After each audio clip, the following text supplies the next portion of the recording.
Hello everyone and welcome to another edition of the Resident Evil Collection Update, and this time we're going to be showing a couple different things I got for my birthday from my good friends. This first thing here is from Resident Evil 5. This is from my good friend Joe, and you might be wondering, what the hell is this thing? Well, I didn't know either, but it actually is really cool, and apparently this is something that you got when you pre-ordered the game back in 2009 when it came out, and it's actually really cool because I really can't find any of these anywhere, and I even tried to look them up and I couldn't find them. And it is a Resident Evil 5 snow globe, but it's like sand, so it's not snow, it's actually sand to fit with the whole Kajuju theme. And this thing is fucking awesome, and it has a Chris and Sheva, kind of back to back, kind of like in the scene where they're, kind of shooting all the bikers and stuff, trying to trap them and whatnot. But it's really cool. This thing is actually really heavy, so it's made of some really good material. It doesn't feel like cheap at all, and this is just awesome. Thank you so much for getting this, Joe. This is, I don't think I've ever seen it before this, so that's one hell of an item. And I don't know if these were like limited, if they made a lot of these. I don't even know who gave these out if you pre-ordered it, whether it was GameStop or Best Buy, Blockbuster. They all kind of gave out different things when they came out, so thank you so much for that. And, that's definitely going to be going on the shelf for sure. The next thing was given to me by my good friend Steven, and this is Biohazard Revelations, the Unveiled Edition, which is obviously from Japan. It is my first Switch game that I own, and the main difference about this is that it doesn't come with Revelations 2 as a digital. It actually is just Revelations standalone. So that makes it actually pretty unique, because what we got here in the US was Revelations 1 and 2 on the Switch together, but this one's by itself. So Japan usually does that, kind of like the Biohazard Zero that came out a few years ago that was by itself, unlike the Origins collection that we got here in the US. But thank you so much for that, man. This is fucking going on the shelf for sure, and I am keeping this sealed because it is a collector's item, and that is one that definitely fucking surprised me. You didn't have to do that, man. So all these gifts were fucking awesome. This is another one now sticking with the theme of Revelations, and this is Resident Evil Revelations for the 3DS. I actually never owned this, and this is not Revelations on the spine like the first original pressings where it was misspelled. This is just the regular one that came out, and I got this, shout out to Chuck at Sky Valley Records. He had this, and he gave this to me for like a really good price. A lot cheaper than the eBay price, because we actually, give his store a lot of business, and he appreciates that.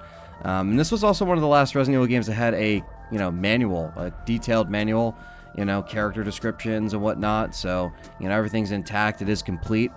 I was kind of going for a lot of the 3DS games to be sealed in my collection, but I figured, what the hell? This is still something that's awesome that I don't have, and, it's a little 3DS game. I think I have Mercenaries 3D, and that's it. So this is another addition to that. And maybe one day I'll get the reprint, but we'll see. This next thing is from my good friend Perry, who surprised me with this last time I was over there at his house. And this is Biohazard for the Sega Saturn. So it's the original Resident Evil for the Sega Saturn, but this is the Japanese version. It's amazing to have because it's still a really rare, hard to come by copy, and Perry obviously didn't have to do this, but he had a couple different copies of it. Japanese imports are not as expensive as the US imports, so this is something where he was actually able to attain without, completely breaking the bank, and you didn't have to do this. But showing this here is the manual, and their manual is a lot more colorful than ours. It has some different pictures of the mansion in the background, just kind of like detailed textures, and there's some stuff in English here and there, but it has really cool, colorful, and animated character descriptions, and it kind of has a whole layout like that. So it definitely looks a lot better than our like black and white, no color American manuals. For some reason, I don't know if that's just what Japan did with a lot of the details within the package designs, but they always had a lot more colorful, more vibrant pictures in there and details, and a little bit more of a beefier manual, had more pages and whatnot. But this is really cool. And again, the Sega Saturn edition, I don't have a Saturn that can play Japanese games. I would like to. This is another image I've never even seen before, the shattered glass. But this is another great one to add to the collection, so thank you so much, Perry, for that. I don't have a lot of Saturn games, so this is just one that's going to be added to there, and that's the one and only Resident Evil game that ever came out for the Saturn, and I own it, so there you go. Now I just got to get the PS1.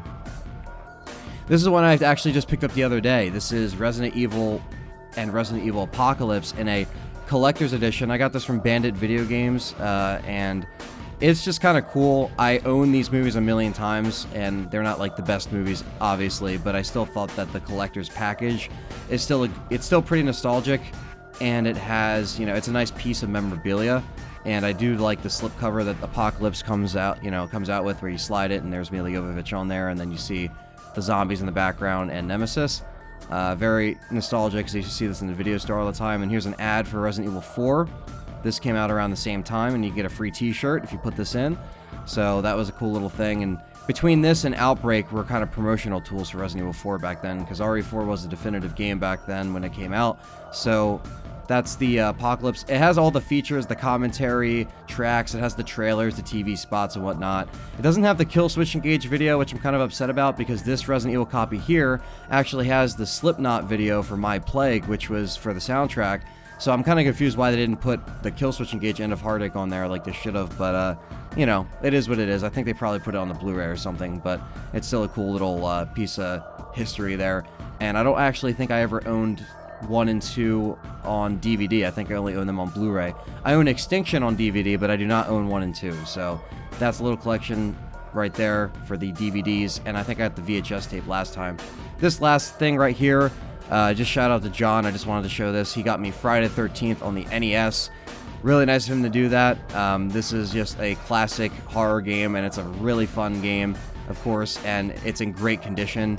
So thank you so much for doing that, man. You didn't have to do that, and he was sneaky about it too, because I did see it at Goodwill, and he made sure I did not get it because he got it for me. So thank you so much for that. I really appreciate that, and that is everything for the collection update. And stay tuned for the podcast and more, and we'll catch you guys in the next one.